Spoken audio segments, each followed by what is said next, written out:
तो दोस्तों, उड़ने की आशा के आज के एपिसोड की शुरुआत सचिन की अजीब बेचैनी से होती है। वो दरवाजे पर बार बार चक्कर काट रहा होता है, जैसे किसी महामुकाबले का इंतजार कर रहा हो।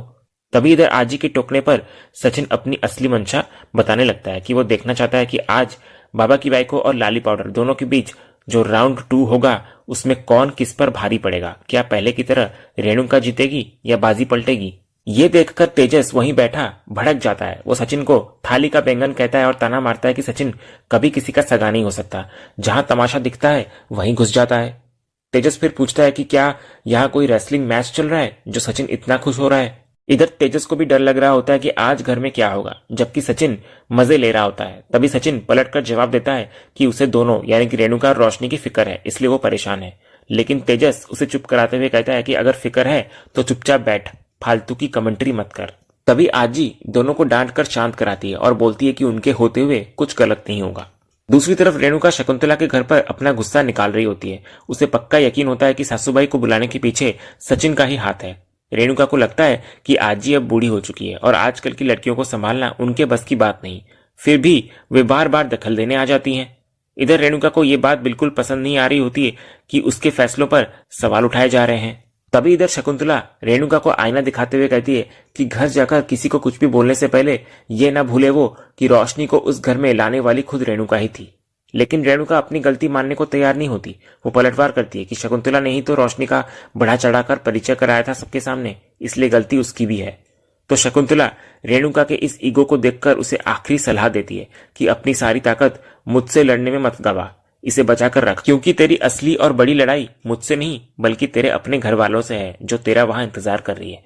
तो इसी कड़वाहट के साथ रेणुका वहां से चली जाती है। दूसरे सीन की शुरुआत होती है रेणुका और रोशनी से, जो कि एक ही वक्त पर घर के बाहर ऑटो से पहुंचती हैं। संयोग से उनके ऑटो भी आपस में टकराते टकराते बचते हैं। जब रेणुका के पास ऑटो वाले को देने के लिए छुट्टे पैसे नहीं होते तो रोशनी हेल्प के लिए आगे आती है। लेकिन रेणुका का ईगो इतना बड़ा होता है कि वो रोशनी की हेल्प ठुकरा देती है और ऑटो वाले को पूरे पैसे रखकर जाने को कहती है। फिर वो रोशनी को पूरी तरह अनदेखा करके गुस्से में घर के अंदर घुस जाती है। दूसरी तरफ दोनों को साथ आते देख सचिन मजाक उड़ाने लगता है कि शायद समझौता हो गया है। लेकिन रेणुका साफ कर देती है कि कोई समझौता नहीं हुआ है, बल्कि रोशनी से उसका कोई वास्ता नहीं है। इधर फिर रेणुका अपनी सास को पूछती है, ससुभाई आपका कैसे आना हुआ। तो इस पर आजी उसे शिष्टाचार का पाठ पढ़ाती है। वे डांटते हुए कहती है कि घर आए बड़ों का हालचाल पूछा जाता है, वजह नहीं। वे ताना मारती है कि रेणुका उनसे 20 साल छोटी है, फिर भी उसे तमीज सिखानी पड़ रही है। इधर दूसरी तरफ रोशनी दरवाजे पर डरी हुई खड़ी रहती है। तभी आजी उसे अंदर बुलाती है और ताना मारती है कि वो कोई असिस्टेंट नहीं है बल्कि इस घर की मेंबर है, तो वो घर के अंदर आ जाए। लेकिन रोशनी नहीं आती। तभी इतने में तेजस उसके सामने आता है, लेकिन तेजस उसे भी पूरी तरह इग्नोर कर देता है और अपनी आई के पास आकर उसका हालचाल पूछता है। इधर जब परेश तेजस को रोशनी को अंदर लाने को कहता है तो रेणुका आंखों ही आंखों में तेजस को मना कर देती है। तो इधर तेजस को अपनी आई के इशारे का इंतजार करते देख आजी भड़क जाती है। वो उसे डांटती है कि वो अपनी बीवी को बुलाने के बजाय अपनी माँ का मुंह क्यों देख रहा है। तभी सचिन मौके का फायदा उठाकर तेजस को ट्यूबलाइट कहता है, जिसे जलने के लिए उसकी आई रेणुका के पावर की जरूरत पड़ती है। इधर सचिन के मुताबिक तेजस अपनी माँ का चमचा है जो बिना परमिशन हिल भी नहीं सकता। इसके बाद आखिरकार परेश के कहने पर रोशनी अंदर आ जाती है। तभी आजी रेणुका को उसकी जिम्मेदारियों का एहसास दिलाती है। वे कड़वे शब्दों में पूछती है कि रेणुका का 16वां जन्मदिन कब है, क्योंकि जिस तरह वो एक नासमझ बच्ची की तरह घर छोड़कर भागी और बचकाना बर्ताव कर रही है, उसे देखकर तो ऐसा ही लगता है कि वो अभी बालिग भी नहीं हुई है। इस तीखे सवाल पर रेणुका के पास कोई जवाब नहीं होता।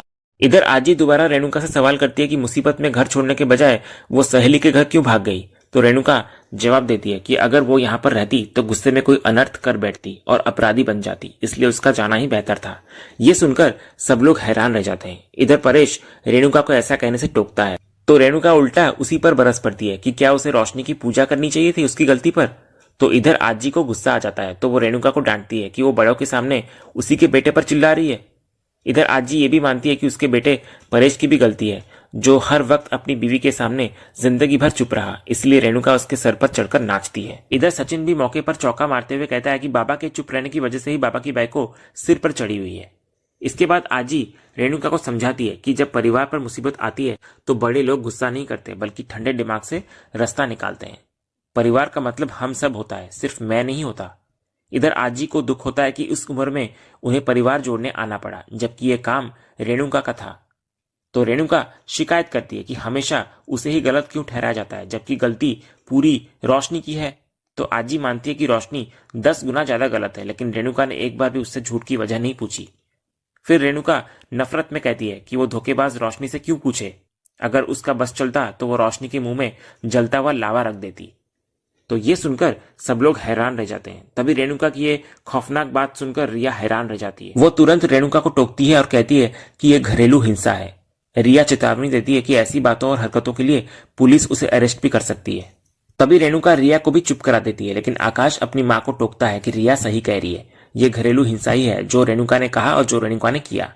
तो रेणुका अपने बेटे आकाश को भी ताना मारती है कि वो भी जोरू का गुलाम बन गया है। तो रिया पलटवार करती है कि कम से कम उसका पति सपोर्टिव तो है उसके लिए, तेजस की तरह अपनी पत्नी को नीचा तो नहीं दिखाता। तो इसके बाद रेणुका आखिरकार चिढ़कर कहती है कि इन सबने मिलकर उसके घर को तमाशा बनाकर रख दिया है। तभी आजी रेणुका को डांटती है कि बहू को घसीटकर बाहर निकालना ही असली तमाशा होता है जो रेणुका ने किया था। इधर आजी का मकसद साफ होता है कि वे रोशनी का सच जानने आई है, लेकिन रेणुका जिद पर अड़ गई होती है कि गलती रोशनी की ही है तो सजा तो उसे मिलनी ही चाहिए। इधर सचिन और साइली दोनों भी समझाने की कोशिश करते हैं कि रोशनी को एक मौका दिया जाए। सचिन भी सफाई देता है कि उसने सुल्तान को सच सामने लाने के लिए बुलाया था, घर तोड़ने के लिए नहीं।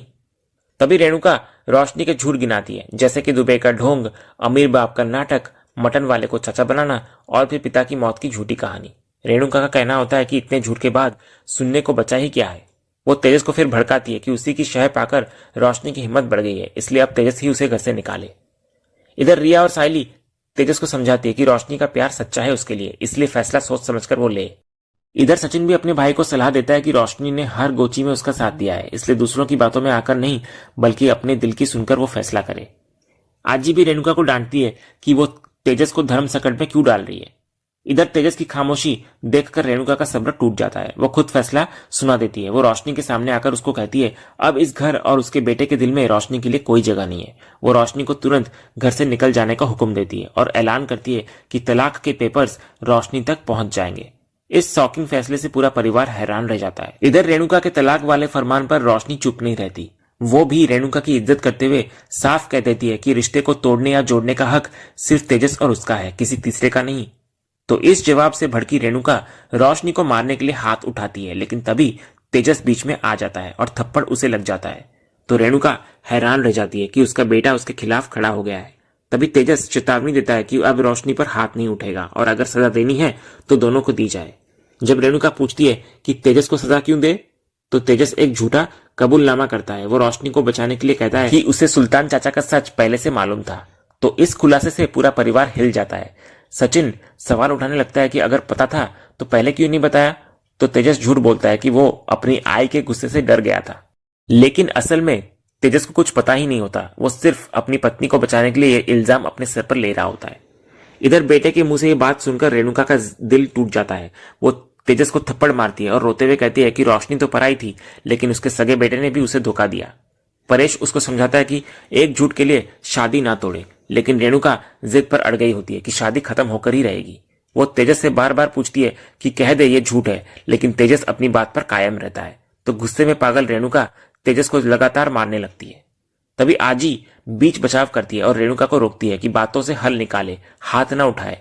तो रेणुका रोशनी को पत्थर की मूरत कहती है जिसने उसके बेटे को भी झूठा बना दिया। तभी इधर परेश इस पागलपन से तंग आकर अपनी आई से रेणुका को संभालने को कहता है। तो अंत में आजी सबको शांत कराती है और फैसला करती है कि अब सिर्फ रोशनी बोलेगी और अपना पक्ष रखेगी। इधर आजी रोशनी को सच बोलने का आखिरी मौका देती है। फिर वो साइली से मंदिर से जलता हुआ कपूर मंगवाती है और रोशनी के सामने वो थाल रखकर अग्नि की कसम खाने को कहती है। आजी शर्त रखती है कि रोशनी कसम खाए कि वो अब जो भी बोलेगी सच बोलेगी और परिवार के साथ कभी कोई छल नहीं करेगी। इधर रेणुका फिर टोकती है कि कसम से कुछ नहीं होने वाला, इसे घर से निकाल दो। लेकिन परेश उसे चुप कराते हुए कहता है कि गलती तेजस की भी है, जिसने सच छुपाया, तो उसे भी सजा मिलनी चाहिए, इसलिए उसकी आई जो कर रही है उसे वो करने दे। इधर रोशनी धर्म संकट में फंस जाती है। वो मन ही मन सोचती है कि जिस अग्नि के फेरे लेकर शादी की, आज उसी के सामने झूठी कसम खानी पड़ रही है। उसे डर होता है कि सच बोला तो सब खत्म हो जाएगा और वो तेजस को खोना नहीं चाहती। इधर सचिन, साइली और रिया उसे हौसला देते हैं कि ये सच बोलने का सही मौका है। तो आखिरकार सोच विचार करने के बाद रोशनी अग्नि पर हाथ रखकर कसम खा ही लेती है कि वो अब कुछ नहीं छुपाएगी। इसके बाद रिया और आकाश के सवालों पर रोशनी अपनी नई मनगढ़ंत कहानी शुरू करती है। वो दावा करती है कि वो सच में दुबई से ही है, लेकिन वहां उसके पिता को शराब की लत लग गई थी और उनका किसी और औरत के साथ अफेयर था। ये सुनकर सचिन तंज कसता है कि यहाँ एक शादी नहीं संभल रही और रोशनी के दुबई वाले पापा दो औरतों के साथ घूम रहे थे। इधर रोशनी आगे बताती है कि जब उसकी मां ने विरोध किया तो पिता ने उस पर हाथ उठाया और घर छोड़ दिया। इधर आकाश जब रोशनी की मां के बारे में पूछता है तो रोशनी एक और बड़ा झूठ बोल देती है कि उसकी मां अब इस दुनिया में नहीं है। वो कहानी बनाती है कि पिता के बर्ताव से डिप्रेशन में जाकर उसकी मां चल बसी। मां के जाने के बाद वो अकेली पड़ गई। दुबई में कोई नहीं था, इसलिए वो मुंबई अपनी दोस्त शिखा के पास आ गई और ब्यूटिशियन का काम सीखा। इसके बाद रोशनी अपनी सफाई में कहती है कि तेजस पहला इंसान था जिसने उसे प्यार और केयर दी।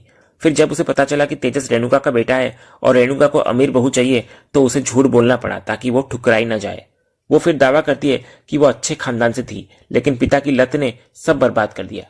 रोशनी कहती है कि शादी के बाद सवाल बढ़ते गए और वो किसी को दुखी नहीं करना चाहती थी, इसलिए सुल्तान को झूठा चाचा बनाकर ले आई।